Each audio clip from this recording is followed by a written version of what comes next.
দেখেন আমি ছাত্রলীগ করে আসছি, এটি হচ্ছে স্থানীয়দের সাথে কথা বলার সময় বলেন, এমনিও বলেন, এটির কারণটা কি আসলে? মানে বাংলাদেশ ছাত্রলীগ জি ছাত্রলীগ করা আমি মনে করি একটা লাইফস্টাইলকে বেছে নেওয়া, এবং ছাত্রলীগ করা অনেক বেশি গৌরবের। একটি ভূইফোর সংগঠনের সদস্য সচিব হওয়ার চেয়ে ছাত্রলীগের একজন কর্মী হওয়া অনেক গৌরবের, অনেক অহংকারের, এবং এই দেশের প্রতি যে তাড়না অনুভব করি এটি আসলে সম্পূর্ণ একটি আদর্শিক বিষয়। এবং আমি ছাত্রলীগ করছি, দেখুন আজকে ছাত্রলীগের একজন কর্মী হিসেবে বলতে পারি, ছাত্রলীগ করা একজন কর্মী আজকে বাংলাদেশের প্রধানমন্ত্রী, ছাত্রলীগ করা একজন জেলা পর্যায়ের সভাপতি আজকে বাংলাদেশের রাষ্ট্রপতির দায়িত্বে রয়েছেন, ছাত্রলীগ করা কর্মী আজকে ক্যাবিনেট সেক্রেটারি হচ্ছে, ছাত্রলীগ করা কর্মী আজকে উদ্যোক্তা হচ্ছে। কিছুদিন আগে না প্রশ্নই আছে আওয়ামী লীগ ক্ষমতা এসে জনগণের ভোটের উপর ভিত্তি করে, তরুণদের ভোটের উপর ভিত্তি করে কিছুদিন আগে ফরবেস 30 যে 30 জন উদ্যোক্তাকে বেছে নিতে, সেখানেও বুয়েটের ছাত্রলীগ কর্মী দীপ্ত সাহা রয়েছে। তো ছাত্রলীগ হচ্ছে আলোকিত মানুষ গড়ার প্রতিষ্ঠান, ছাত্রলীগ হচ্ছে এই তরুণ প্রজন্মের নির্ভরতার ঠিকানা। এবং এখনো এই ছাত্রলীগের রাজনৈতিক প্রক্রিয়ার কারণে শিক্ষার্থীরা যেমন শিক্ষার অধিকার নিশ্চিত করতে পারে, ঠিক তেমনি অসাধারণ মানুষ হওয়ার অনুপ্রেরণা পায়, অন্যায়ের বিরুদ্ধে লড়াই করার স্পৃহা পায়। এবং এই সস্তা রাজনীতি কিংবা পপুলিস্ট রাজনীতি নয়, আমরা যেন দিন বদলে রাজনীতি করতে পারি, সমাজ বদলে রাজনীতি করতে পারি, শহীদের রক্তের প্রতি আমাদের ঋণ পূরণ করতে পারি। ছাত্রলীগ আজকেও সেটি করে যাচ্ছে। আমি শুধু এই ব্যাপারে, এই প্রসঙ্গে, চাকরির প্রসঙ্গে আমি শেষ প্রশ্ন করি যে এই কথা কি ঠিক, যদি কেউ ছাত্র অবস্থায় ছাত্রলীগ ছাড়া অন্য কোন সংগঠন করে, পুলিশের রিপোর্টের যেটা যায় সেটা তার সরকারি চাকরি, প্রথম শ্রেণীর সরকারি চাকরি পাওয়া তার জন্য একটু দুষ্কর হয়ে দাঁড়ায়? সে যদি বিএনপি করে প্রশ্নই আসে না। সেটি আমাদের বর্তমান সময়ে আপনি খোঁজ খবর নিলেই জানতে পারবেন। সেটা এখন আমাদের চাকরির পরীক্ষার পরে যে ভেরিফিকেশনটি হয়, সেই ভেরিফিকেশনে কিন্তু ফৌজদারি মামলা রয়েছে কিনা সেটি যাচাই বাছাই করা হয়। ফৌজদারি মামলা রয়েছে কিনা, কারো রাজনৈতিক আদর্শ, রাজনৈতিক বিশ্বাস এটি দেখার কিন্তু কোনো সুযোগ নেই। এবং আমরা শেখ হাসিনার দক্ষতা ভিত্তিক সরকারি চাকরি পদ্ধতি সেটি নিশ্চিত করেছে। আপনাকে ধন্যবাদ। আমরা একটু জনাব নুরুল হক নুরুর কাছে যাব, তবু আমি একটি দর্শকদের কথা একটু বলে রাখি যে আমরা প্রশ্ন করেছিলাম দর্শকদের কাছে যে বাইডেন প্রশাসনের সঙ্গে সম্পর্ক উন্নয়নে হাসিনা সরকারকে মোদী সরকার সহায়তা করবে বলে মনে করেন কিনা।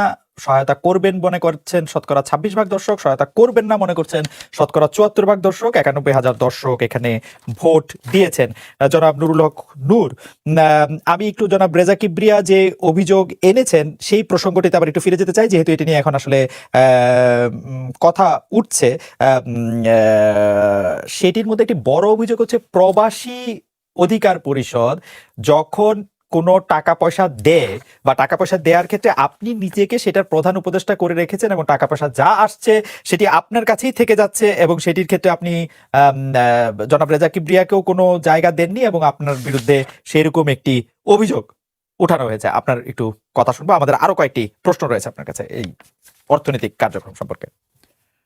প্রবাসী অধিকার বা আর্থিক যে বিষয়টি নিয়ে বা অন্যান্য যে রেজা কিবরিয়া ভাই অভিযোগ করেছে, আমি প্রথমেই আপনাকে বলেছি, দেখেন অভিযোগটা সে কোন সময় করেছে, যখন দল থেকে তার বিরুদ্ধে অনাস্থা এনে আমরা অপসারণের প্রক্রিয়ায় আগাচ্ছি। দলে থাকা অবস্থায় বা এই প্রক্রিয়ার আগে, মানে 18 তারিখের আগে তিনি কিন্তু এ নিয়ে মিডিয়াতে একটি টাটুস বলেন নাই, কারোর সাথে শেয়ার করেন। আপনি খালেদ মহিউদ্দিনও জানেন নাই কোনো পত্রপত্রিকা থেকে। তাহলে এতদিন তিনি কেন বলেন নাই? যদি এরকম আপনার বিরুদ্ধে আমি আনতে পারি নূর, আপনার সঙ্গে আমার কথা হয়েছে, আপনার সঙ্গে অনেক সাংবাদিকের কথা হয়েছে, আপনি রেজা কিবরিয়া নিয়ে কোনোদিন এই ট্যাটু কোনো কিছু কি করেছেন? জি অবশ্যই। আপনি এই যে ইনসাফ কমিটি কিংবা শওকত মাহমুদকে তো বিএনপি বহিষ্কার করেছে, এটা কিন্তু একেবারে দৃশ্যমান একটা প্রক্রিয়া ছিল, যে যেখানে শুধুমাত্র অন্য কোনো রাজনৈতিক দলের নেতা এনগেজ না, শুধু রেজা কিবরিয়া এখানে যেত, আরো অনেকে শুরুর দিকে এনগেজ ছিল, তারা সরে গেছে। কাজে এটা একটা দৃশ্যমান প্রক্রিয়া ছিল। যাই হোক, তারপর আপনি যেটা বলেছেন আমি তারপর সেটা বলছি, প্রবাসী অধিকার পরিষদের কথা। আপনি নিশ্চয়ই জানেন যে প্রত্যেকটা প্রতিষ্ঠান, সংগঠন, ছোট সংগঠন হলেও তাদের একটা আর্থিক নীতিমালা, একটা আর্থিক কমিটি থাকে। গণ অধিকার পরিষদের 5 সদস্য বিশিষ্ট একটা আর্থিক কমিটি আছে, একটা অডিট কমিটি আছে, এবং প্রবাসী অধিকার পরিষদ আমাদের একটা শুভাকাঙ্ক্ষী সংগঠন। তারা আমাদের বিভিন্ন মানবিক কার্যক্রম কিংবা যখন প্রোগ্রাম হয় সামর্থ্য অনুযায়ী সহযোগিতা করে। সেটা গণ অধিকার পরিষদের অর্থ কমিটি টু প্রবাসী অধিকার পরিষদ অর্থ কমিটি। এখানে ব্যক্তি কোনোভাবেই কানেক্টেড হওয়ার সুযোগ মানে